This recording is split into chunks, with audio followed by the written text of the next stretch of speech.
Lucy, you did such a great job. We're gonna give you the hamburger cheer. Get that patty out. Is it done? No.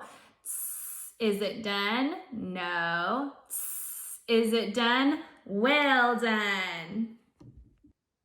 Moving on to number 2, we're gonna be practicing division by 10.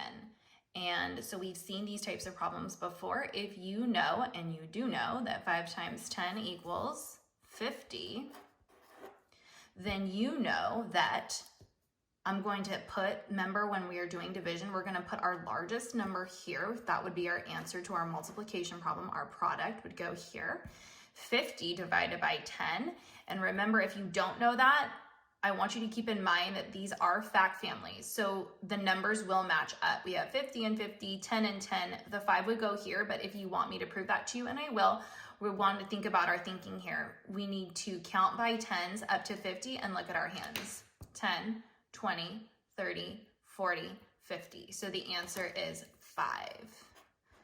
All right, double check your work for these ones. If you know that 10 times 3 equals 30, then you know that 30 divided by 10 is going to be equal to 3. If you count by 10s 3 times, you look at your fingers, you have 3, you're going to be at 30. Lastly, 8 times 10, we know that that is 80. So you know that 80 divided by 10 is going to be equal to 8. All right, number 3. A vertex is where 2 lines meet to make a point. How many vertices are there on this shape? How many sides does this shape have? So let's go ahead and count up those vertices. And this one was a little bit tricky. At first, I just thought that the vertices were here. 1, 2, 3, 4. But there are more vertices. And remember, a vertice are where 2 lines meet to make a point. So yes, these ones, this is where 2 lines meet and they make a point. However, these ones on the inside are also vertices because there are 2 lines here that make a point. They're not as pointy, but they are still vertices, okay? So when I count up all my vertices all together, I have 8 vertices. And when I count up the sides, I have 1, 2, 3, 4, 5, 6, 7, 8.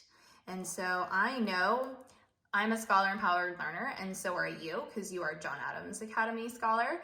I know it didn't say here, what is the name of this shape? However, I want you to be thinking about shapes or polygons that have 8 sides are also known as octagons. So even though it wasn't there, that's where your mind should be thinking. That's how your mind should be working. Number 4, 26 scholars are going on a field trip in vans. Each van can hold 10 scholars besides the driver. How many vans are needed? So immediately this question can be, oh, I don't know, this is too confusing. Let's draw a picture to help us see what is this saying. How can we use a picture to help us figure it out? So each van can hold 10 scholars. So there's 10 scholars right there. 20. And then of course, if I do one more van and I put, let's say there's 10 scholars in that van, then I would need 3 vans. However, it's 26 scholars. So I have 10, 20, I would need this van to have 6 scholars in it, right? So how many vans are needed? I need 3 vans. The equation that we could write for this could be quite a few, but we are looking at 26 scholars divided by 10 scholars in each van. And we're gonna get, if we count up on our fingers, 10, 20, 30, that's too many, remember? However, you get two vans. However, the remainder here would be 6, correct? And that's what our picture is showing. There's 2 vans here, 10 in each van, and then the 6 scholars need another van. So you know that you're going to need 3 vans in total in order to make sure that everyone can go on this field trip correctly. So hopefully that helped. If you have any questions, message me and let me know. I'll be happy to walk you through it. Have a good day.